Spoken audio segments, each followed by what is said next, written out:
Cassie Cage's impressive victory over Shinnok led Raiden to give her a new important task: hunting down a soul stealer. Cassie did not have to be told that the suspect could be a resurrected Shang Tsung. Having tracked him from the site of his last known assault, Cassie confronted the withered old man. He fought desperately but was ultimately defeated. As the old man lay dying before her, Cassie asked his name. With a mixture of sadness and relief, he whispered, "Shujinko."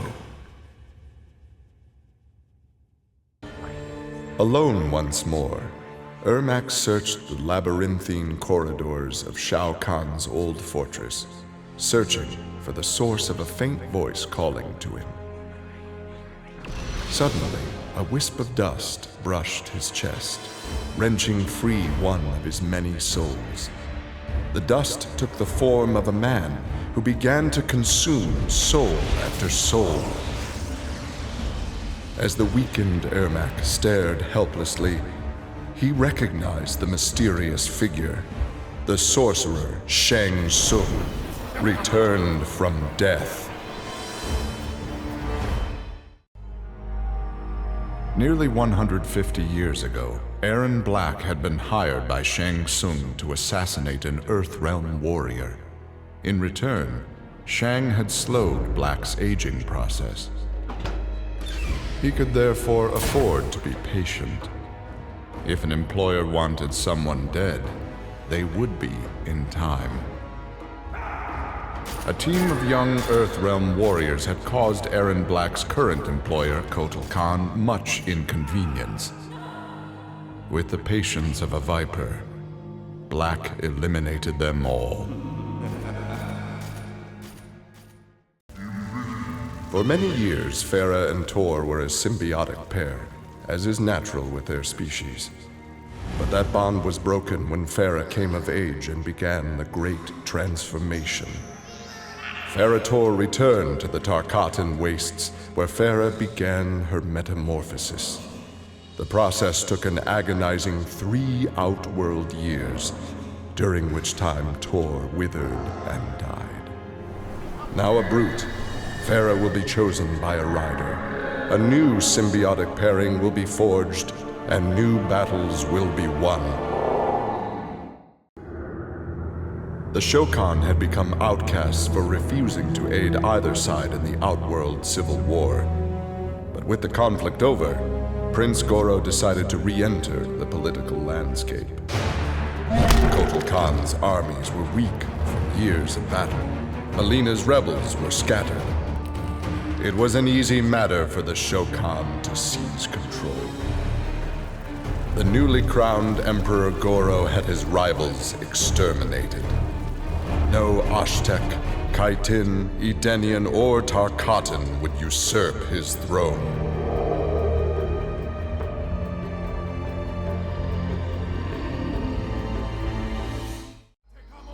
After his incursion into Earthrealm, Kotal Khan had become a prime target of Special Forces surveillance. Jacqui Briggs was assigned to monitor his activity. Jacqui followed Kotal Khan to an equatorial jungle, where he entered a hidden pyramid. Inside, he retrieved a glowing crystal skull. Jacqui attacked the Emperor and raced away with the object. Jacqui was praised for her work, but couldn't help thinking her interference was what Kotal Khan had wanted all along. After Shinnok's fall, the hospitalized Johnny Cage asked Jax to fill in as leader of his squad. Jax agreed. It was a chance to spend time with and protect Jacqui. Boarding their transport after a routine mission, Jax's greatest fears were realized as the mercenary Erron Black sprung from the cargo bay and fired on the young heroes.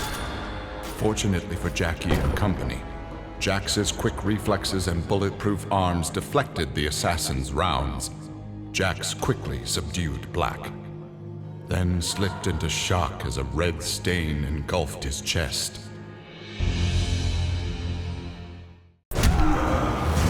Johnny Cage's life had turned out to be stranger than any science fiction film, but he knew the final scene was approaching. With Raiden's direction, Johnny was able to sail to Shang Tsung's abandoned island fortress, where his adventure had begun, to contemplate his future. Amid the rubble, Johnny found an ancient tome. Its pages revealed that Shang Tsung had unraveled the secret to Edenian long life.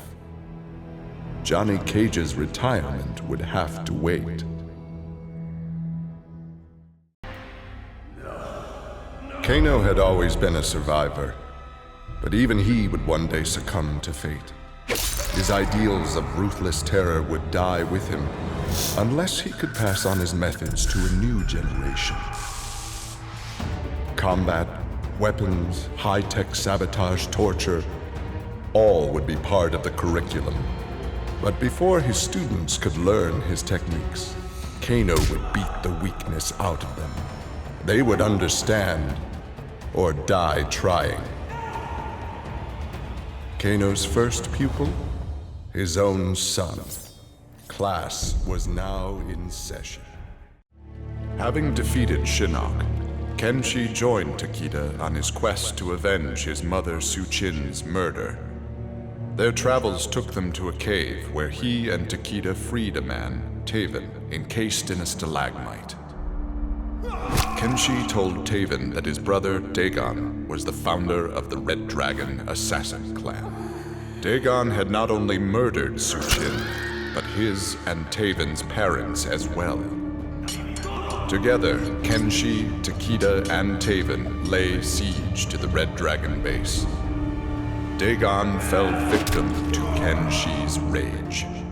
Su-Chin's murder had been avenged. Kotal Khan returned to Outworld determined to rebuild his forces. But Raiden defeated him in a surprise attack and claimed dominion over Outworld. Desperate, the Emperor called upon the Elder Gods to aid in preserving his sovereignty. They granted his request, invoking the most sacred of contests. Now, once every decade, Kotal Khan must enlist his greatest defenders to face Raiden's challengers in mortal combat. For his role in saving Earthrealm, Kung Jin's family created a statue in his likeness for inclusion in Raiden's revered collection. But Kung Jin's thoughts were with one no longer accepted by his family, Kung Lao. Kung Jin set out to locate his cousin and found him in the Netherrealm. Raiden believed Kung Lao's tortured soul was forever trapped without Quan Chi's magic to free him. But Kung Jin knew the Shaolin was stronger than any sorcerer's spell. He vowed to help Kung Lao fight off the evil that had remade him. After Shinnok's defeat, Kung Lao found himself trapped in the Netherrealm, his soul corrupted by Quan Chi's dark magic. There he would have remained but for the aid of his cousin Kung Jin. Together, their Shaolin strength repelled the evil sufficiently enough for Kung Lao to escape that dark realm and control his inner demons. Compromised but not lost, Kung Lao now exists as an agent of vengeance. He will show evil no mercy. With Shinnok defeated, Liu Kang explored the Netherrealm, a world that, without Shinnok's controlling power, had descended into chaos. Liu Kang was no sorcerer or elder god, but his fighting skill was more than enough to beat Netherrealm's demons into submission. Liu Kang realized that Netherrealm was his for the taking, and that ruling appealed to him. He would assume Shinnok's throne and ponder the conquering of other realms. Overcome with exertion, Mileena collapsed and felt her soul gliding through the ether. she awoke in an incubation chamber. Nearby were countless others, each containing an exact copy of her. Mileena found she could read each being's mind and they hers. They quickly realized the benefit of so many fierce warriors sharing one mind. As they plotted revenge on their enemies, the architect of the Mileena's awakening laughed quietly. Quan Chi had long been a servant of Shinnok. His role in freeing him from imprisonment had not gone unnoticed by the Elder Gods. Shinnok was no longer a threat, but Quan Chi's actions had given rise to a new power. After much deliberation, the Elder Gods contrived a plan to rebalance this power before it grew further. Free will was burned from Quan Chi's soul and replaced with a single directive. He must kill Raiden. After millennia of fending off Earthrealm's enemies, Raiden began to wonder if defense was the best path to peace. In a change of tactics, Raiden and the Shirai Ryu attacked Kotal Khan's armies before they could rebuild. They decimated the Emperor's forces, leaving Outworld at their mercy. The victorious Raiden claimed dominion over Outworld.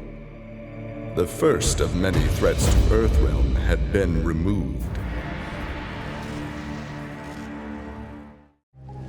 After Shinnok's defeat, Reptile was ordered to Earthrealm by Kotal Khan to assess the damage. Such intel could prove useful in future conflicts. Stumbling upon a collapsed cavern, exposed during the crisis, Reptile was shocked to see raptors emerging from within. Unlike the rest of his race, these raptors had never left Earthrealm for the doomed realm of Zaterra, and thus had remained safe and hidden.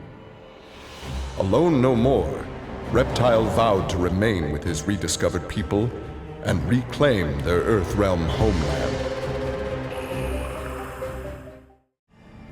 Remorse for his role in resurrecting Shinnok weighed heavily upon Scorpion's soul.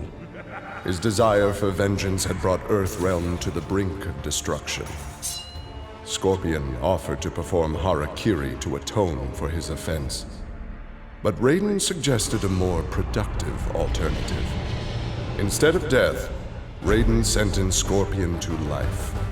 He imbued Scorpion with a small portion of the Jinsei's power, linking him to Earthrealm's essence. Scorpion and his Shirai Ryu clan would protect the Jinsei and Earthrealm forever. Earthrealm belonged to Shinnok. It became the staging area from which he would finish his war on the Elder Gods, which began eons ago. The Elder Gods had lied to the denizens of the realms. They were not individual beings, but merely parts of a greater collective known as the One Being. Shinnok would merge the realms and awaken him. Whole once more, the One Being devoured the Elder Gods. Shinnok watched with satisfaction. This reality had finally come to an end. Exhausted by her ordeals, Sonya slipped into a deep sleep and began to dream. Kano held Jax and Cassie hostage. He made Sonya choose who would live and who would die. Seeing no way to free them both, she chose Cassie and screamed as Kano killed Jax before her eyes. Still screaming, she was awoken by Johnny. He had horrific news. Jax was dead by an assassin's bullet. Grandmaster Sub-Zero knew his Lin Kuei clan would need more than martial arts to stave off future threats to Earthrealm. In the frozen reaches of Outworld, he found the answer. A female frost dragon with a clutch of eggs. With his ability to freeze, Sub-Zero hatched the dragonlings. They accepted their Lin Kuei masters and their training as combat mounts. With a force of dragon riders, the Lin Kuei's ferocity became legend. None dared risk conflict with Earthrealm. With Shinnok defeated, Takeda and his father set out to find his mother's killer, a member of the Red Dragon clan. Special Forces tech enabled Takeda to locate the clan's base and disguise himself and Kenshi as they infiltrated their ranks. Deep within the mountain stronghold, Takeda discovered an actual dragon, a prisoner of the clan. The creature used its magic to divine the murderer's name, then transport Takeda and Kenshi to a faraway cave. There they discovered a man encased in a stalagmite. The dragon had said this man would also have reason to confront Su Qin's killer. Takeda began to free him.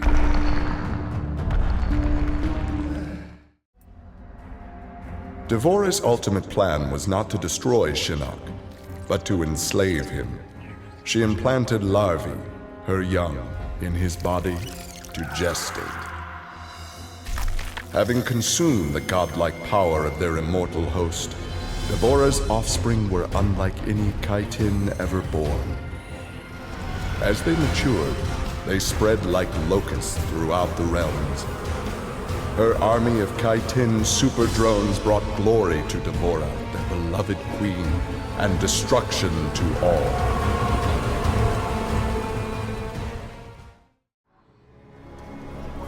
Kitana found herself walking the streets of a magnificent, shining city.